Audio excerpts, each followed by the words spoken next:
সকালবেলা ঘুম থেকে উঠছি, প্রত্যেক দিনের মতোই আমি আজকেও আমার পেজের ইনবক্স চেক করতেছিলাম। ইনবক্স চেক করতে করতে হঠাৎ করে দেখলাম কতগুলা নুনুর ছবি। তো এক বেটা আমারে একটা বিশাল বড় নুনুর ছবি পাঠাইছে। আমি জানি এইরকম নুনুর ছবি দিয়া আপনাদের মেয়েদের প্রত্যেকটা স্প্যাম মেসেজ ভরা। তো একটা মেয়ে নুনুর ছবি পায় নাই, এইরকম মেয়ে মানুষ খুঁজে পাওয়া খুবই দুষ্কর। এইসব ছেলেরা ছেলেদেরকেও মানে ক্রেজি, তো মাথায় একটু সমস্যা আছে।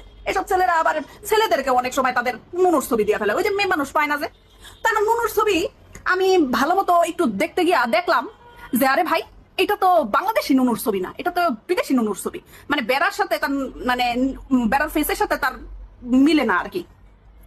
পরে বুঝলাম যে সে তার চেহারা নিয়ে এত আতঙ্কে থাকে, তার চেহারা এত ভয়ঙ্কর, এত কুৎসিত, এত লুচ্চা, এত হারামি একটা মানুষ।